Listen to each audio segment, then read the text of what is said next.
ମୁଁ ସ୍ମିତା ଆପଣ ସମସ୍ତଙ୍କୁ ସ୍ୱାଗତ କରୁଛି ଲର୍ନ ଇନ୍ ପାଇପଲାଇନ ଚ୍ୟାନେଲକୁ। ଏହି ଚ୍ୟାନେଲରେ ଆମେ ପାଞ୍ଚ ଧାଡିରେ ମହାପୁରୁଷଙ୍କ ଜୀବନୀ ବିଷୟରେ ଜାଣନ୍ତି। ଯେତେବେଳେ ପାଞ୍ଚ ଧାଡିରେ ଜାଣନ୍ତି ଅଧିକା ଜାଣିବାକୁ ଇଚ୍ଛା ହୁଏ। ଯଦି ଅଧିକା ଜାଣିବାକୁ ଇଚ୍ଛା ଅଛି କମେଣ୍ଟରେ ଜଣେଇବେ। ଆମେ କଣ କରିବା ନା 10 ଧାଡି 15 ଧାଡି ବା ଲମ୍ବା ଏସେ ମହାପୁରୁଷଙ୍କ ବିଷୟରେ ନେଇକି ଆସିବା। ତାହେଲେ ଆଜିର ଭିଡିଓରେ ଆମେ ଜାଣିବା ଆଉ ଜଣେ ମହାପୁରୁଷଙ୍କ ଜୀବନୀ ମାତ୍ର 5 ଧାଡିରେ। ଆଜିର ଭିଡିଓରେ କଥା ହେବା ଅରୁନ୍ଧତୀ ରାୟଙ୍କ ବିଷୟରେ। ଅରୁନ୍ଧତୀ ରାୟ ଜଣେ ଜଣାଶୁଣା ଭାରତୀୟ ଲେଖିକା ଏବଂ କର୍ମୀ। ତାଙ୍କର ଜନ୍ମ 24 ନଭେମ୍ବର 1961ରେ ଭାରତର ଶିଲଂରେ ହୋଇଥିଲା।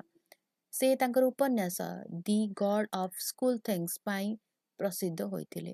ପୁସ୍ତକଟି 1997 ମସିହାରେ ବୁକର ପୁରସ୍କାର ଜିତିଥିଲା।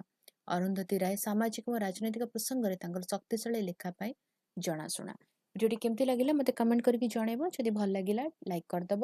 ଭିଡିଓକୁ ଆମ ସହିତ ସେୟାର କର, ଚ୍ୟାନେଲକୁ ସବସ୍କ୍ରାଇବ କରି ବେଲ୍ ଆଇକନ୍ ପ୍ରେସ୍ କରି ଅଲ୍ ନୋଟିଫିକେସନକୁ ଅନ୍ ରଖିଥା। ତାହେଲେ ରହୁଛି, ଦେଖା ହେବା ଭିଡିଓରେ। ନମସ୍କାର।